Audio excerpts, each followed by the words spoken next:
안녕하십니까. 도시문화 아카데미 로컬 큐리에이터 최광운입니다. 오늘은 여러분들과 함께 청년몰에 대한 이야기를 좀 해볼 예정에 있습니다. 청년몰 사업은요, 사실 청년 상인 창업 지원 사업이라고 해서 2015년도에 몰 형태가 아니라 스트리트 형태로서 개별적인 창업 자들을 지원해주는 사업이 있었고요. 그 이후에 2016년에는 20개의 점포를, 그러니까 20개 이상의 점포를 묶어서 몰 형태로 지원하는 청년 몰 사업이 진행이 되었었습니다. 그래서 보통 청년몰 사업 같은 경우는 20억 정도의 비용에 지원이 되었었고요. 전통시장 활성화라는 차원에서 청년몰이 진행이 되었었는데, 지금 현재 그 청년몰들은 어떻게 되었는지 여러분들과 함께 이야기를 나눠볼 예정에 있습니다. 그 이유는 2022년 기점으로 이 사업이 5년 정도를 해야 되는 사업입니다. 의무적으로. 근데 2022년부터 만료되는 지역들이 생기면서 이제는 그 사업들을 포기하거나 청년몰 관련된 여러 가지 공간들이 지금 현재 방치되는 경우들이 되게 많고, 2023년 올해에는 더 많은 공간들이 이제 사업을 마무리 단계에 가지고 있기 때문에 이 내용들 한번 살펴보려고 가지고 왔습니다. 자, 청년몰 사업 관련해서 제가 이제 유튜브 채널도 많이 검색해보고 이렇게 서칭하고 해봤는데요. 가장 우리가 현실적으로 조금 아주 쉽게 어떤 필터링 없이 얘기해 주신 내용 중에 하나가 이 까레라이스라는 인터뷰 유튜브 채널에서 청년몰에 대한 이야기인데요. 제가 좀 간단하게 들려드리고, 영상 보면서 풀 영상은 관련된 링크를 달아드릴 테니까 여러분 한번 찾아가서 전체 내용을 보시고, 제가 중간중간 끊어서 중요한 내용들은 함께 설명드리고 설명 붙여드리면서 설명하도록 하겠습니다. 에서 모집을 해요. 청년들을 전통시장에 죽어간다 이런 얘기들이 되게 많잖아요. 그러면 그 전통시장에 일단은 그 전통시장 활성화 사업의 차원에서 이렇게 전통시장의 뭐 2층이나 3층 공간 아니면 유휴 공간을 활용해서 청년 창업을 지원해 줬던 사업이 바로 이 전통시장 활성화 사업 중에 하나인 청년몰 사업입니다. 사실 이제 두 가지 토끼를 다 잡고 싶었던 거죠. 전통시장도 활성화시키고 싶었고, 그 다음에 청년분들을 뭔가 창업의 기회도 주고 싶었는데, 사실 이건 초기 단계부터 많은 전문가들, 저도 그랬고요. 이 사업을 시작할 단계부터 사실 이거는 뭐랑 똑같냐면, 가장 어려운 창업지에 가장 초보인 사람을 창업시키는 것과 같다. 그리고 왜 그러냐?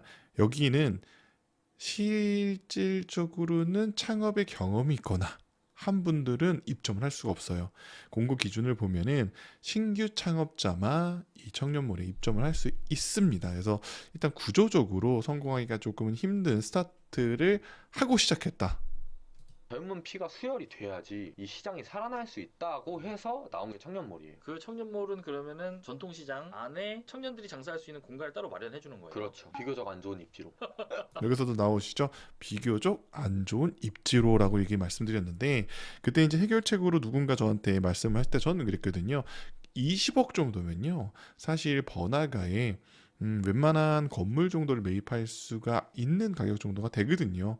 뭐 서울은 안 되겠지만, 특히나 이 지역 중심으로 하는 이 청년몰 사업 같은 경우는 20억 정도 같은 경우는 메인 스트리트에서 큰 건물은 아니지만, 사실 뭐 2층, 3층 정도의 규모의, 어떻게 보면 조금은 장사가 안 되지만 조금 남아있는 이런 공간들이 많아요. 그러니까 특히나 지역일수록 그런 경우들이 되게 많은데, 사실 지역에서도 번화가라는 게 존재한단 말이죠. 그런 공간에다가 건물을 매입하고 기회를 주고 했으면 조금 더, 어떻게 보면 선발 과정에서도 참여자가 늘 것이고, 참여자가 는다는 거는 반대로 얘기하면 가능성 높은 사람들이 더 많이 참여할 수 있는 비율도 높아진다. 왜냐면 수가 많아지고 하다 보면 그 과정 속에서 필터링이 자연스럽게 되거든요.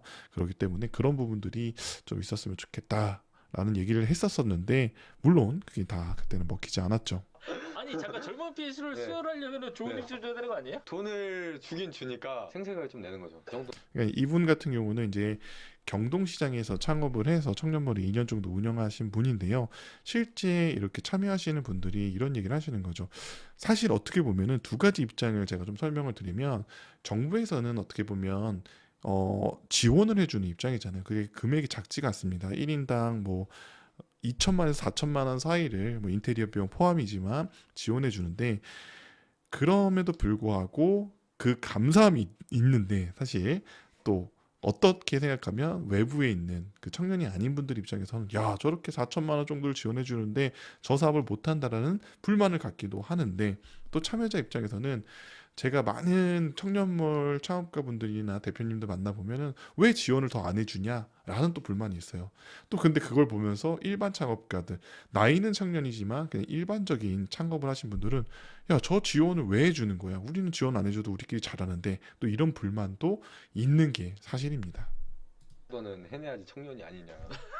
저 같은 경우에는 경동시장 3층에서 장사를 했어요. 3층까지 사람이 가요? 2년 동안 맨 마지막 날에도 들었어요. 난 여기 3층에 있는지도 몰랐어. 자, 근데 여기 대표님이 했던 경동시장 같은 경우는 지난달 12월 16일자로서 스타벅스가 입점함으로써 굉장히, 그러니까 같은 건물은 아닌데요. 그 공간에 경동시장에 있는 경동시장 1960 스타벅스라는 문화 공간이 생겼었어요. 그러면서 지금 협업을 내면서 스타벅스에 왔던 사람들이 청년몰도 유입돼서 조금은 활성화되는 것들이 보인다라는 언론 기사가 있어요. 물론 현장을 더 가봐야 되긴 하겠지만, 그래도 어쨌든 컨텐츠가 앵커 시설이 강하게 들어와서 기회는 맞은 공간입니다. 자, 그리고 이제 제가 중간에 내용을 보면 이렇게 내용이 있는데, 어떤 내용이 있냐면 이런 내용이 있어요. 공부해서 하는 거잖아요. 공무원의 특징을 내린 거예요. 12월에 모집 공고가 떴어요. 3월에 서류 평가가 나와요. 그 이후에 대면 평가. 자, 12월에 이게 공모사업에 들어갔는데 입점을 여기 내용을 보면은 8월 달에 했답니다. 그러니까 거의 1년 정도의 기간 들여서 했다는데, 이거는 이제 아마 그 설계 단계에서 이제 시작이 돼서 그런 것 같고, 기존에 있는 청년몰은 이제 추가 모집 같은 경우는 사실 뭐 한 달 정도의 심사와 면접을 걸치면 입점할 수 있는 게 현 상황이다. 이거는 이제 그때 당시에 막 공간이 구성되어지고 있기 때문에 이렇게 좀 딜레이가 된 부분이 있으니까, 전체적인 내용이 아니라 요 공간이 구성되어질 때의 어떤 특수한 내용이다. 겸 교육을 해요. 3주 동안 배워요. 대전 같은 경우에는 청년몰이 생기는 중이었어요. 2달 정도를 이렇게 생기는 중이었다. 계약 기간 2년이. 안 될지 몰랐거든요. 사람은 있어요? 오픈 한 달 동안은 오죠. 공무원들이 오죠. 이게 굉장히 중요합니다. 저도 이제 많은 뭐 문화재생 공간이라던가 도시재생 공간, 뭐 마을관리 협동조에서 운영하시는 앵커 시설이나 생활 SOC, 그다음에 이런 청년몰 공간들을 보면 오픈할 때 그 지역의 리더들이나 어떤 정치인분들이나 중요한 분들이 올 때는 굉장히 이제 사람이 모입니다. 근데 이제 그걸 이제 우리 일반 창업에서 이제 오픈빨이라고 하죠. 그런데 이제 그것을 착각해서 사업을 진행하다 보면, 그리고 이 사업은 내 스스로 그 공간을 알리고 사람들 오게 만드는 역할은 또 청년들이 해주셔야 되는데, 사실 그 역할은 공무원이 해야 된다라고 오해하시는 청년분들이 많았던 것도 사실입니다. 잘 되고 있나? 막 이렇게. 그쵸. 행사를 하면서 들어간 그 최악의 매장들. 네. 그럼 2년 마지막 끝날 때쯤에는 막달에는 어땠어요? 저 같은 경우는 그 중에서 잘 된 케이스인데, 청년 몰 자체는 그 사람들이 올라와서 밥을 먹는다는 것 자체가 쉽지가 않은 일이. 그래서 이제 이분 같은 경우는 인터뷰 내용에 보면 온라인을 베이스로 많이 했다. 근데 이제 문제는 뭐냐면 이 공간은 오프라인 공간에 사람들을 오게 하는 것이 목표 중에 하나예요. 자, 그런데 온라인으로 하다 보니까 공간 자체가 약간 사무실 개념화 되는 거죠. 물론 이제 고선님이 안 오니까 온라인 판매에 역량을 늘린 것이 하나의 전략일 수도 있겠지만, 원래 목적과는 조금 좀 바뀌었다. 자, 요게 이제 되게 재밌는 내용이고 씁쓸한 내용인데요. 한번 보여드려 볼게요. 인터스텔라 보셨어요? 인터스텔라 보면 우주의 공간에서 마지막 장면. 스테이 그러잖아요. 여기 이제 청년몰을 지금 추가적으로 입점하고 싶은 분들에게 해드리고 싶은 얘기래요.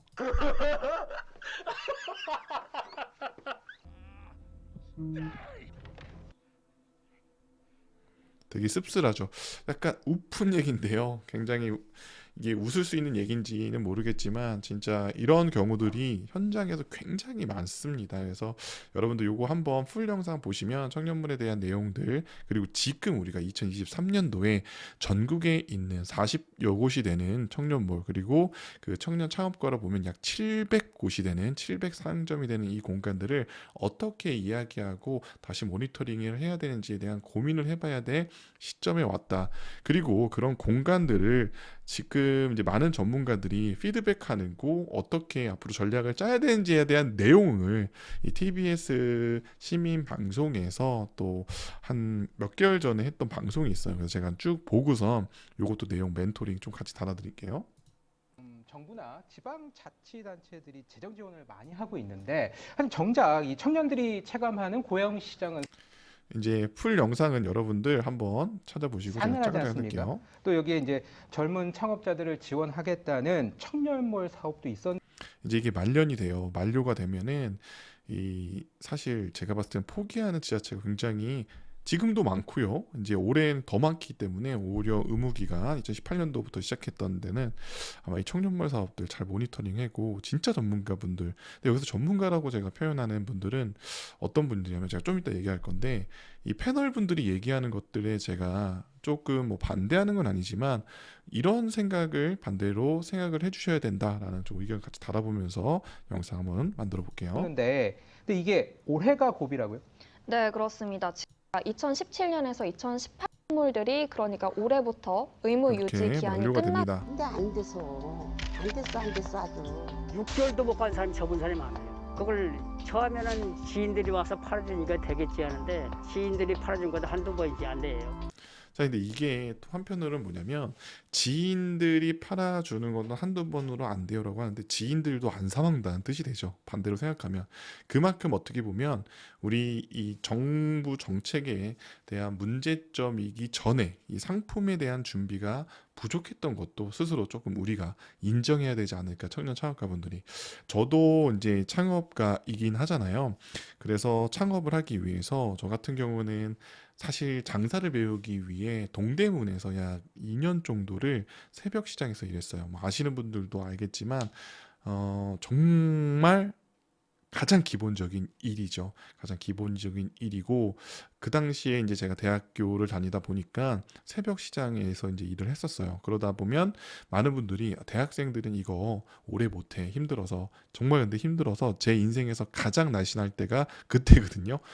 왜냐면 눈만 뜨면은 뭐 바로 일해야 되고 공부해야 되고 하니까 그만큼 장사에 대해서 좀 배우고 싶었어요. 그리고 동대문을 갔던 이유는 그 당시에 대한민국에서 장사라고 하면 메카가 동대문이었고, 그러면 그런 장사를 하시는 분들 밑에서 배운다라고 하면 그것을 가지고 전국 어디를 가도 할 수 있다라는 생각 가지고선 배우기부터 시작했었거든요.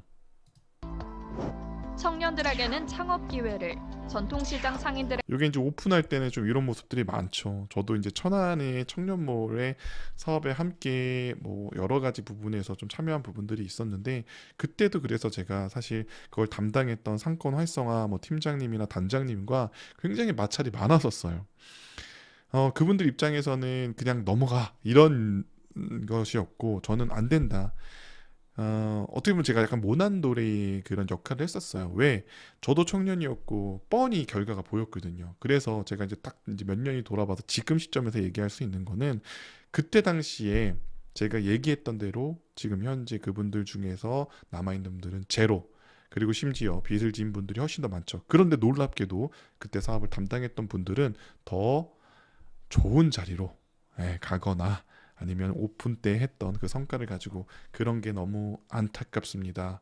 안타깝습니다. 네, 어쨌든 얘기 한번 좀 더 해볼게요. 에게는 상권을 활성화할 기회를 주겠다던 정부의 아이디어나 아이템을 내세운 것도 아닌데 청년에게만 특혜를 준다는 불편한 시각도 있습니다. 자, 이게 이제 전통시장에 들어가다 보니까 기존에 거기서 오랫동안 어떤 사업을 하시는 분들 입장에서는 청년이라는 나이 39세 미만에게만 이렇게 어떤 지원을 해준다는 거, 왜 그러냐면 이런 불만이 나올 수밖에 없는 거는 그 전통시장이 뭔가 잘 되는 전통시장에 청년몰이 들어가는 경우들은 많지가 않잖아요. 그러다 보니까 안 그래도 이 시장이 힘들어서 나도 지금 현재 장사하기가 힘든데 누군가에게는 이제 특혜가 되는 거죠. 그래서 이게 세대 간의 갈등을 사실은 만들었던 케이스들도 많습니다. 매번 다 가보면은 맛을 보면 여기서 먹은 거나 저기서 먹은 거나 마찬가지예요. 이 사람들이 청렴을 했을 때 정부에서 지원해 준 거, 그걸 타먹기 위해서 하지 않았나. 자, 이렇게 이제 상인 회장님도 이런 얘기 하시는데 요 내용이 정말 많은 비율에서 이렇게 생각을 하십니다. 그리고 실제로도 그런 경우도 많고요. 그래서 그런 우리 공모 사업만 이렇게 어떤 지원을 받고 나가는 사람들을 우리 업계에서는 헌터라고 부르는 경우들도 굉장히 많죠. 그래서 그렇게 공모 사업의 페이퍼 워크를 잘하는 사람들이 많아요. 그리고 그거 심사하는 분들도 실제 창업을 하신 분들이나 이런 분들보다는 교수님들이나 어떤 단장님들이 되게 많아요. 그분들의 어떤 전문성도 분명히 인정을 하나 그분들만 이뤄서 심사를 하면 안 된다라고 제가 항상 얘기를 하거든요.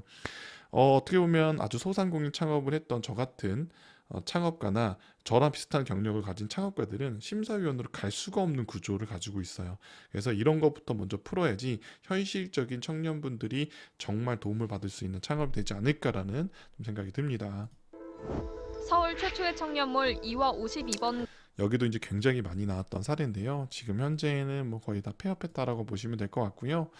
자, 또 이제 다양한 사례인데 여기에서 이제 이제 안진걸 소장님이라는 분이 얘기해 주시는 내용이 조금 오류가 생각보다 많습니다. 그래서 제가 요 내용 좀 관심을 끌었었는데 네. 22개 중에 하나만 남았다고 하니까 네, 네. 굉장히 이제 많은 분들이 실망도 하고 걱정을 하는 상권 자체가 굉장히 죽어가고 있었다는 겁니다. 그러니까 청년들이 아주 열정을 가지고 뛰어들어도 유동인구가 줄어들고 상권 자체가 죽어가는 곳에서는 아무리 천을 다해도 쉽지 않았다라는 이제 근데 이런 얘기를 하면 안 되는 게 왜 위험하냐면 그것을 타개하기 위해서 청년몰이라는 것들의 마중물을 집어넣은 건데 그런 데다가 그럼 청년몰 사업을 했다? 이게 이 자체가 좀 잘못된 거죠. 그래서 약간 분석이 조금은 오류가 있으신 것 같아요. 뭐 변명일 수도 있고 네. 호소가 있었고요. 그다음에 보통 임대라고 인테리어까지 지원해 준답니다. 그래서 뭐 서 기자님 충실히 취재하셨으니까 그래서 지난 뭐 2016, 17, 18 3년 동안만 예산을 한 500억 정도 되었거든요. 근데 그 3년 500억이 넘습니다. 600억이 넘고요. 좀 짚고 넘어갈게요. 사이에도 점포 214곳 중에 41.2%는 113곳이 폐업을 했더라고요. 이제 사실 폐업은 한 50% 정도 했는데 이게 이제 통계 오류라고 해서 실제로 폐업한 비율만 얘기하면 그래도 50% 이상은 남아있지 않나? 그럼 괜찮은 거 아니야? 라고 생각할지 모르겠지만 이게 폐업만 안 한 것뿐이지 운영률을 또 조사를 해보면 굉장히 제가 봤을 때는 아주 넓게 잡아도 한 20% 실제 지금 사업을 하고 있는 비율을 따지면 20%도 안 될 거라고 저는 생각이 들어서 이렇게 사실 언론에서 단순하게 폐업률만 가지고선 이 사업이 지금 현재 그래도 할만하다라고 그냥 판단하는 것은 사실 조금 오류가 있습니다. 이분들 물어보니까 이하 50은 마찬가지인데 임대료하고 인테리어 지원이 매력적에서 입점을 했는데 또 정부랑 지자체 또 이하 50원까지 이하여대까지 이제 같이 협업을 한 거거든요. 있는 사업이었습니다. 정부나 지자체나 또는 관련 유관기관. 그 지원이 종료가 됐어요. 제가 보니까 강원도에 속초 갯배 그래서 이제 요거 이제 성공 사례가 뭐 있냐라고 해서 그 속초의 갯뱃 ST 스트리트 2020년 청년몰 얘기하는데 4월에 출범해서 그 점포가 20개 점포가 들어섰는데요. 네. 지금도 그대로 다들 네. 잘하고 있다고 합니다. 요거는 제가 이제 저번 주에 갔다 왔거든요. 저번 주에 갔다 왔는데 저번 주가 아니구나. 요번 주구나. 이번 주에 갔다 왔는데 요 내용은 아마 현장을 안 가보셔서 하는 얘기인 것 같아요. 그리고 12월 달 이제 한 달 전까지에 제가 페이스북이나 여러 가지 인스타나 여러 가지 SNS 채널을 통해서 여러 가지 자료 조사를 해보니 이렇게 잘 된다라고 얘기하기에는 조금은 무리가 있다. 그러니까 일단 주변 관광 명소랑 굉장히 잘 조화를 했다고 그러고요. 또 보통 위치는 좋아요. 근데 지금 이제 말씀하시는 소장님 얘기하면 했다고 하고요 라고 하니까 사실 정확하게 현장에 대해서는 잘 모르시는 것 같아요. 지역 도시들이 어떤 문화 예술의 그런 향유권이 많이 약하잖아요. 침해되어 있고. 그래서 청년몰 20개 점포 이외에 또 지금 자료화면에 나오듯이 뭐 이렇게 많은 여기가 위치가 진짜 좋긴 해요. 왜냐면 속초 해수욕장과 뭐 5분 거리고 다리도 마음만 먹으면 도보로 건널 수도 있고 또 근처에 또 연계된 속초 관광시장도 있고 또 위치상으로는 뷰가 굉장히 좋은 위치에 있기 때문에 사실 콘텐츠를 좀 잘 개발하고 한다라고 하면 근처에 있는 칠성 조성소라는 공간들은 정말 많은 청년분들이 가시거든요. 민자를 위치해가지고 아. 거기서 문화예술 관련 그 지역 청년들의 열정에만 맡겨놓는 것이 아니라 지자체, 그다음에 지역의 관광 전문가들이 붙어가지고 우리 동네 이거는 관광 전문가만 붙어서는 안 됩니다. 이거는 상권 전문가도 함께 붙어야 되죠. 결국에는 여기는 관광지이지만 관광지 중에서도 잘 되는 식당들은 또 따로 있단 말이죠. 그러니까 관광지라고 모든 공간이 잘 되는 게 아니죠. 그래서 관광 전문가도 필요하되 상권 전문가가 조금 더 무게중심을 두고 해야 된다. 이 지역에 어떤 수요가 있는가, 뭐가 부족한 겁니다. 그러니까 이렇게 성공한 것이 지금 분석이 되고 있습니다. 스를 동원했다든지 다양한 홍보 전략을 쓰고 이벤트를 계속 한 겁니다. 그러니까 사람들이 예를 들면 우리가 속초에 갯배 타러 많이 가잖아요. 그러면 갯배스트도 같이 가는 겁니다. 뭐 이렇게 패키지가 되는 거죠. 요거는 우리 소장님께서 좀 잘 다시 한번 검토를 해보셔야 될 것 같아요. 뭐 다양한 부분에서 활동을 하시고 역량도 뭐 저보다 뛰어나시지만 사실은 이 내용은 조금 부족한 것 같습니다. 이 현장에 대한 어떤 이해가 조금 더 필요하시지 않을까. 갯배스트에는 별로 관심이 없지만 문화예술 공간이 있으니까 그것 때문에 가면서 또 청년몰을 들리게 되는 겁니다. 과연 그럴까요? 만약에 일반적인 사람이 그 공간에 갔다가 이 청년몰이라는 데를 자연스럽게 들린다? 이거는 조금 무리가 있는 얘기지 않을까? 저는 그래도 살아남는 경우가 있을 수 있지만 이 치열한 경쟁 시대에 쉽지가 않다. 네. 지자체와 관광 전문가들이 붙어서 종합적인 컨설팅 자, 이게 계속 이게 말씀드리는데 관광과 상업은 좀 다릅니다. 그러니까 여러분들도 이 관광지라고 모두 다 잘 되는 게 아니에요. 그래서 이런 부분들은 이제 저도 이렇게 전문가분들이 나오셔가지고 뭐 어떤 지역에 대한 얘기들 많이 하고 컨설팅인데 그냥 뻔한 얘기보다는 진짜 실질적인 얘기를 할 수 있는 전문가들을 모시는 노력, 그 다음에 그런 도전이 그 지역을 바꿀 수 있다라고 저는 생각이 들거든요. 보면 그 경복궁역 주변의 시장통에도 청년 그 상인들이 많이 들어왔는데요. 네. 독특한 아이템. 아침에 그러니까 이런 거죠. 그러니까 독특한 아이템, 뭐 뛰어난 그거 모르는 사람은 없죠. 근데 그게 뭐냐라는 얘기를 해줄 수 있어야 된다라고 생각이 드는 겁니다. 우리 소장님께서는 뭐 다양한 부분에서 역량도 엄청나게 뛰어나시겠지만 이 부분에서는 조금 다른 의견이 나올 수 있는 여지가 충분히 있다라는 생각이 듭니다. 그럼 어떻게 그러면 개선하면 좋냐 이런 질문을 하실 건데요. 지금 현재 이제 대표적인 케이스로 했던 것 중에 하나가 바로 이런 케이스라고 보시면 될 것 같아요. 전통시장 내에서 뭐 지금 예전에 경동시장 아까 첫 번째 화면에서 보여드렸던 내용 중에 원래 이 공간이 안 됐었다 이렇게 막 비난하셨었는데 이 공간이 지금 스타벅스가 입점을 이 공간에 하면서 지금 현재에는 오픈런을 할 정도로 굉장히 많고 이제는 대기업과 전통시장이 경쟁하는 시대를 넘어서 협업하고 협력하고 새로운 어떤 콘텐츠를 만드는 공간으로서의 공간 소비의 공간으로 성장해야 되는 시점에 온 게 사실이라고 보시면 될 것 같습니다. 이제 이렇지 않으면 실제 전통시장이 일반적인 청년들만의 창업을 가지고서는 공간을 활성화하기에는 한계점이 있는 게 분명히 사실이고요. 요거는 이제 서울의 경동시장 혹시 이 관련된 내용들은 제가 유튜브 채널에 또 관련돼서 만들어 놓은 게 있으니까 한번 참고해 보시면 좋을 것 같고요. 수원시 같은 경우는 또 여기에 또 재밌는 내용이 원래 수원시가 28 청춘몰이라는 28 청춘몰 이렇게 해서 했었는데 그 백종원의 골목 식당도 나오셨었잖아요.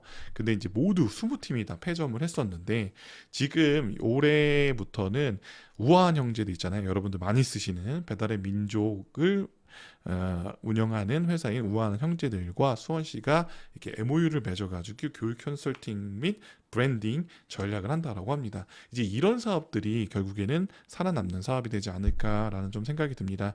이런 비슷한 사례는 스타필드라고, 안성의 스타필드 굉장히 크잖아요. 신세계. 거기와 안성의 중앙시장이 함께 협력해서 브랜딩화하는 사업들, 이런 사업들이 지금 현재 되고 있습니다. 물론 지역의 이런 기업들과 모두 협업할 수는 없겠지만 이제 청년몰이라는 사업들 자체는 정말 그 주체가 되는 사람들이 성장하고 그들의 삶의 향상을 위한다라고 하면 조금은 새로운 모델을 개발해 줘야 된다 생각입니다. 사회적 기업들이 들어가는 것들도 좋고 어떤 사회에 기여하는 것도 중요하지만 결국에는 이런 청년분들도 그런 공공기관에 함께 참여할 수 있는 기회를 던져줘서 이 청년들이 고용을 늘리고 확대할 수 있는 것들이 필요한 시점에 왔다. 그리고 청년분들도 이런 창업을 할 때는 준비가 필요하다.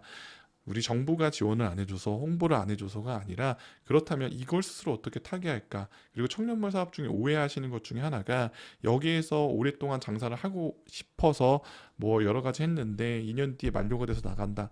사실 청년몰은 인큐베이팅 공간이에요. 2년 동안 여러분들이 창업할 수 있는 경험과 기회를 드리고 그걸 바탕으로 여기서 뭔가 돈을 모으고 하면 다음 스텝의 공간으로 이전하는 방식의 인큐베이팅 사업이라는 거 다시 한번 말씀을 드리고요. 이제 2023년 이 초반에 전국의 청년몰을 한번 돌아봐야 됩니다. 이때 돌아볼 때 그냥 단순하게 뭐 소상공인진흥공단이나 상권활성화재단 아니면은 뭐 지역 활성화, 뭐 시장사업단 이런 분들만 참여하는 게 아니라 정말 외부의 전문가분들이 날카로운 시선으로서 여러분들 혹시 담당자 보신다라고 하시면 저도 불러주시면 정말 냉정하게 이거는요. 이 사업들을 뭔가 비판하거나 비난하기 위해서가 아니라 이 사업을 다시 새살리고 이 사업을 더 발전적인 방향으로 끌고 가기 위한 노력이라는 생각을 좀 해주셨으면 좋겠습니다. 어쨌든 올해 많은 청년분들이 청년몰들이 지금 현재 어떻게 보면 문을 닫을 시점이 있는데요. 다시 한번 체크해보고 중소벤처기업부와 그 산하기관인 이걸 담당하는 소상공인진흥공단에서도 다시 한번 이걸 체크해 주시면 좋을 거라는 생각이 들리네요. 그러면 또 다음 영상으로 여러분들 찾아오도록 하겠습니다.